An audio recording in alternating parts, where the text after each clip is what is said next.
Good evening. This is Phil Dixon, and here to talk a little baseball on the YouTube Live tonight. How you folks doing out there? I'm always thinking about what I want to talk about. So tonight I'm going to talk about one of my books. I think it's important that you continue. I continue to write books and to let you know about all kinds of things. So I'm going to wait just a second here. Maybe some more people want to join, and then I'll jump in there. So I'll give them about 15 more seconds, and then we'll go from there. Do want to welcome everybody who's picking me up today. And if you like these kind of things, sure, be sure and like and subscribe and just hang in there with us, all right? We're going to do some interesting things. But tonight we're going to talk baseball. And I want to talk to you about this book here. This book here, I don't know how many people who are listening tonight actually own this book. Okay? I'll post a picture of it later. The name of it is John Buck O'Neill, The Rookie, His Words, His Voice. And it's a unique book. It's a unique book. And I want to do something interesting as I do with every book that I've always published. And I'm on my way to book 10, if you include the rewrites and revisions and all those things. So anyway, one thing I want to talk about is how this book came to be. Well, first of all, if you want to look at the cover is unique. It's a kind of historic book. If you look at it here, you see there's a picture of an African American boy on there, of course, with John Buck O'Neill. What's interesting about it is that it's one of the few books that actually has an African American kid in a photograph on a Negro League book. You figure that maybe we're trying to write for them, and maybe this is something that can inspire them, but we never put them on the cover. So when I was doing my investigation for how I wanted to publish this book, what I wanted it to say, one of the things I wanted to do was talk to the youth. And so I put an African American youth on the cover. There's a young man named Kobe, and we got him a uniform, and Ebbet Fields flannel gave us a little heart thing that's on the chest, and we put that on, and my wife had sewed that on, and we took him down to the studio and did a photo shoot, and that's how we got the little guy on the cover. Sounds like a small thing, but it's pretty unique for to have an African American kid on a cover of a book about an African American baseball player. Sounds totally unique.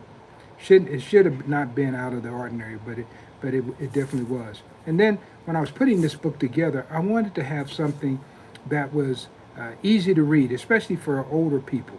And I wanted the pictures to be large. So I put it in a coffee table edition.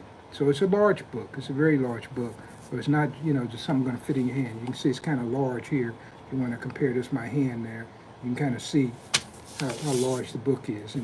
Okay, and I was talking about John Buck O'Neill, and I don't know how much you know about John Buck O'Neill.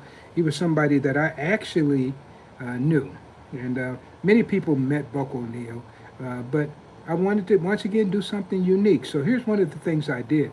I wanted to be the first person to ever put QR codes in a baseball book. And I went to a couple of publishers I work with, and I shared the idea with them, and they wouldn't do it.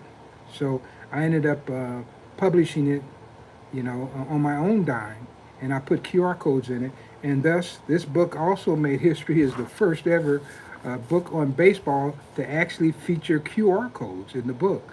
So it's about 11 QR codes in the book. The average one is less than 2 minutes.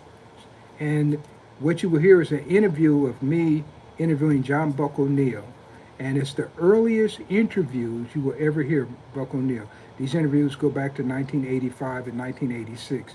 Now, most of you were introduced to Mr. O'Neill through the Ken Burns series. Well, we predated the Ken Burns series by many years. And so you get to actually hear his voice. And he was a little more candid in those, a little more open, not as politically correct as he became later on. So he's talking pretty open, and I asked him some good questions. So about some of his teammates, about life on the road, some of the ballparks they played. We even had one discussion where we compared Newt Allen to Frank White, who was still playing at that time back in the 80s. And Buck O'Neill saw both of them, and so he begins to do a comparison. I let Frank White hear that. once the book came out. He scanned it and listened to the QR code talk, and he thought it was pretty fabulous. So that's one of the things we did. And then also, we wanted to have a book that had some of the best people that had ever been interviewed. And so I had the pleasure when I started to go out and maybe start in 1980, especially in 1982. You know, I had a Subaru, and I would travel, get in that Subaru, and I would go around the country, and I would travel, and I would interview a lot of people. So I was able to go down to Stone Mountain, Georgia, and interview Joe Green and Chin Evans, and go to St. Louis and interview Herb Doc Brack, and Jesse Askew was in St. Louis, Marshall Riddle, who was in St. Louis also, and also George Mitchell's wife, his widow, was there. Interviewed her. So those are some of the people who were interviewed in the book, along with people like Quincy Troop, James Red Moore, Jesse Williams, who was shortstop for the Kansas City Monarchs, of course Willard Brown, a Hall of Famer, William Shug Cornelius, who was living in Chicago at that time, and Buck Leonard. I went to Buck Leonard's house in Rocky Mountain, North Carolina in 1982. So this is kind of the history of what you get. And so anyway, so you heard about the cover, which I think is really neat. Now, if we get into the book has how many things? I think we have, I can't remember exactly how many chapters we have, but I'll just go here. I'll talk about what's in some of the chapters. So in chapter 1, actually it has 21 chapters, that's what it is. So in chapter 1, we talk about his life growing up in Florida. So the book starts off in Florida, and the name of that chapter is Somewhere Else, Someplace Better. And Buck O'Neil lived in Sarasota, Florida, about 200 miles from Jacksonville. And he couldn't go to high school. He finished the 8th grade, and you probably heard, if you ever heard him talk about Miss Booker, who was one of the teachers in the local high school there. But Buck wanted a little bit more, but he had to go 200 miles away. And the interesting thing about this, and I chronicle this in the book, there are only 4 high schools for African Americans in the entire state of Florida. You know, that's really a shame when you think about this. This is America. And you think about some of the horrible things that happen in America. You know, an African American kid had to go 200 miles just to go to high school. And so anyway, I talk about that, and that's in chapter 1. And then by chapter 4, he hits Kansas City. But now I have to go in chapter 2, 3. He's moving around the country with teams like the Shreveport Acme Giants. He's in Dunseith, North Dakota. He's with the Miami Giants. And I talk a lot about those stories, some of the things he experienced, unique stories. And then by chapter 4, he is Kansas City. He's with the Kansas City Monarchs. And of course, in that chapter, when he comes to town, we began to talk about some of the entertainers and entertainment that was going on in Kansas City. And when they came and how it was around the Monarchs games, or the Monarchs might be here for a home series, and then someone would come in the town. So in that particular chapter, we began the conversation of talking about people like Cal Calloway, Jimmy Luncford, Andy Kirk, Noble Sissel, Count Basie, Stephen Fetchit. I don't know if you know these names, but these are all names. And then we start talking about some of the places that these gentlemen played. The Roseland Ballroom, several of them came through and played at the Monrovian Club, and the Lincoln Theater, also Municipal Auditorium that had just recently opened. They played there. Count Basie played there for a group. So we began to talk about the entertainment, because Buck was keen on entertainment. And with me being a trumpet player, I grew up listening to this entertainment too. As a matter of fact, when I first met Buck, he had a picture of the Lionel Hampton Band.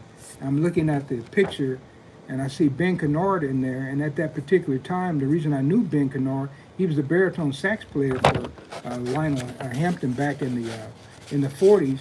But at that particular time, he was my postman. So I used to see him every day and talk to him about jazz. You could do that kind of thing living around Kansas City. And then, of course, 1938, Cristobal Torriente, how you want to pronounce it. he passes away. I talk about that a little bit. And then when you come up to chapter 9, so I kind of jumped chapter 1, I jumped to chapter 4. Chapter 4 was called Ring. Let's see, actually, chapter 9, the title of that chapter is Ring Around the Circuit. And at that particular time, I start to chronicle where the Monarchs were every game. And it's probably the only book that's in circulation that can tell you where the Kansas City Monarchs were every day of the week and where they were playing, that kind of thing. You can't find this anywhere. That's why some of my work is kind of unique, because I try to give you a full history of this. And so not only are they playing, places like Chicago and Memphis, you expect them to play, like Birmingham and Atlanta. They didn't really play in Indianapolis that I know of, but Indianapolis ABCs were in the league.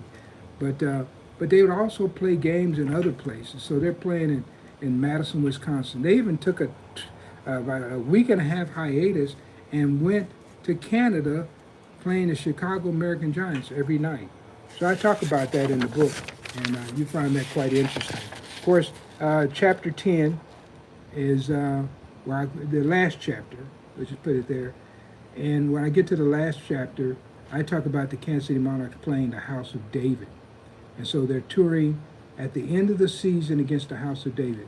Now, Buck always told me, he said, the Kansas City Monarchs could have won the league that year, but they were going to make more money traveling and barnstorming against the House of David than they would have made playing in the World Series. So in that particular year, you had the Memphis Red Sox and the Atlanta Platte Crackers playing in, quote, the World Series, especially for the Negro American League pennant. And the Kansas City Monarchs, they're nowhere to be found. They're out traveling around with the House of David. So who was the House of David? My goodness. There's a couple of great documentaries you can find on the House of David. I'm actually in both of those. One of them is House of David, Life Everlasting, and the other one is a more recent one, has a lot more baseball in it, is the Bearded Boys of Baseball. So this is the House of David, and of course they were a religious group out of Benton Harbor, Michigan. They were considered a cult, but they were pioneers and is vegetarians, pioneers in frozen foods, and they did some interesting things. So that's where the Kansas City Monarchs ended their season, with the House of David. Excuse me. So if you want to learn more about Buck O'Neil and you want to really have a unique book in your collection, you've got to get this one. You got to get this one. Now you can order this directly from me from my website, which is nlbalive.com. Of course, I can autograph it there, send you a copy, or you can go and you can autograph. You can get the book most anywhere where great books are sold. So I just want to share this with you, because a lot of times we don't get a chance to promote some of the work that we're doing. And so people, a book will come out in the Negro Leagues. People have no way to compare it, to really know what's in it. A lot of books come out with some very name brand companies, but the books, they don't provide a lot of new information. I know, I remember George Giles, when he used to read some of the Negro League books, he used to tell me, George Giles is the great first baseman for the Kansas City Monarchs. He used to say that it was the same cup of coffee warmed over. And so I always remembered that and tried not to duplicate that type of activity, just giving you the same information that's already out there. And the other thing, I never wanted to give you that station-to-station type of history. In other words, you play for this team this year, this team next year, this team next year. That station-to-station history tells you nothing about the character of the ball player, tells you nothing about the ability of the ball player. It tells you nothing about the ball player, period. So a ball player is more than where he was born, where he died, and what team he played for every year. It's much more to the story. So if you get this book here, once again, it's a great read, interesting read, and not only does it have the QR codes in there, but it's 50 vintage photographs in there, and they're large. They're large, so you want to see that. If you want to know about the Negro American League season in 1938, there's no book that you can get that's going to give you more detail than what you have in this book. And of course, if you're a Buck O'Neil fan, you had the pleasure of meeting, maybe you have an autograph. He signed lots of autographs. You know, this is something that maybe you want to have as a companion to go along with your autograph or the picture you took with it. You took lots of photographs. So just want to close up tonight. Just want to do a live and let you know that we're still out here kicking, and we're trying to get our page going here, and but lots of people are starting to follow now. And so just want to thank everybody who came in tonight. And looks like Alberto, thanks for staying here. Looks like you've been here almost the whole time. And my day is going great. I appreciate your asking. So thank you guys, and I'm going to sign off for now. Get ready for this weekend. There's a big event coming up tomorrow here in Kansas City, so I want to go home and get refreshed for that. And every evening I go out and walk and stay in condition, because I have to take care of myself, because I have lots of stories to tell. And being a person who's been in this history for over 40 years, you need to hear some of the things I'm saying. This is not something I read in a book. No one paid me to do this. I do this as a passion, and I've had the love for it for my entire life. And so that's what I'm talking to you about today. So thank you, everyone, and have a good evening. Have a great weekend, and we'll see you next week with some new exciting things. Maybe I'll come on tomorrow and maybe do something, and we'll just see. All right? So thanks, everybody, and have a good evening. And it's been my pleasure to talk to you about Buck O'Neil and the 1938 Kansas City Monarchs.